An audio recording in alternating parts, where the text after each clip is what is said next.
Assalamualaikum warahmatullahi wabarakatuh. Nama saya Retno Lestari, NPM 012144. Mata kuliah Sistem Politik Indonesia, dosen pengampu Ervan Aziz, Esos MSI. Di sini saya akan menjelaskan ciri-ciri sistem politik dan unsur-unsur sistem politik. Baiklah. Ciri-ciri sistem politik. Menurut Gabriel A. Almond, sistem politik memiliki ciri-ciri sebagai berikut. Yang pertama, semua sistem politik termasuk yang paling sederhana mempunyai kebudayaan politik. Dalam pengertiannya, dikemukakan bahwa masyarakat sederhana mempunyai sistem politik yang terdapat dalam masyarakat yang paling fleksibel sekalipun. Yang kedua, semua sistem politik menjalankan fungsi-fungsi yang sama walaupun tingkatnya berbeda-beda yang ditimbulkan oleh perbedaan struktur. Yang ketiga, semua struktur politik baik pada masyarakat yang primitif maupun modern melaksanakan banyak fungsi. Yang keempat, semua sistem politik adalah sistem campuran dalam pengertian kebudayaan. Secara rasional, tidak ada struktur dan kebudayaan yang semuanya modern atau primitif, melainkan dalam pengertian kebudayaan, semuanya campuran antara unsur modern dan juga unsur tradisional.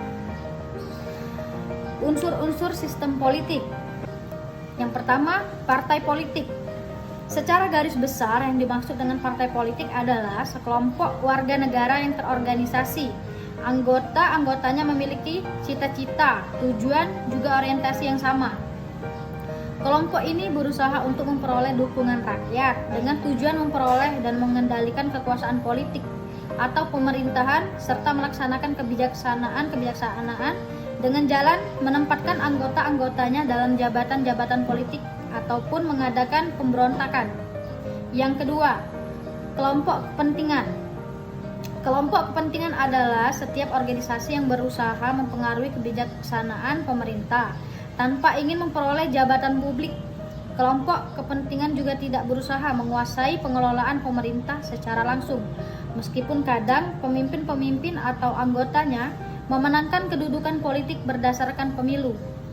Kelompok kepentingan tidak dipandang sebagai organisasi yang menguasai pemerintah. Latar belakang perlunya kelompok kepentingan adalah karena setiap individu, kelompok, organisasi, dan masyarakat memiliki kepentingan sama untuk mempertahankan kelangsungan kehidupan dalam suatu negara.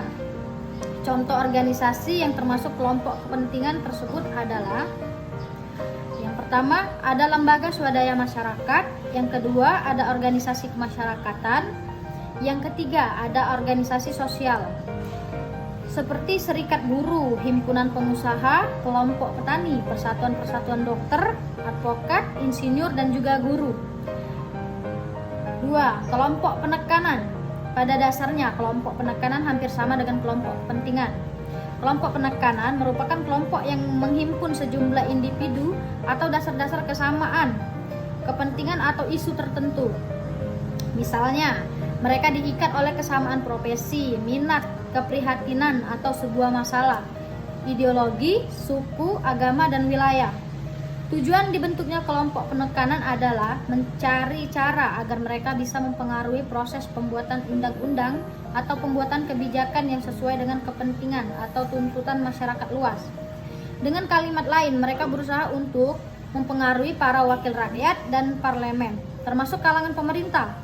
Contoh kelompok penekanan adalah seperti Nahdlatul Ulama, Muhammadiyah, Gerakan Mahasiswa Nasional Indonesia, dan Himpunan Mahasiswa Islam.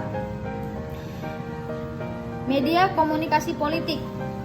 Media massa sebagai sarana komunikasi politik mempunyai peranan yang sangat penting, yaitu sebagai publisitas politik terhadap masyarakat luas.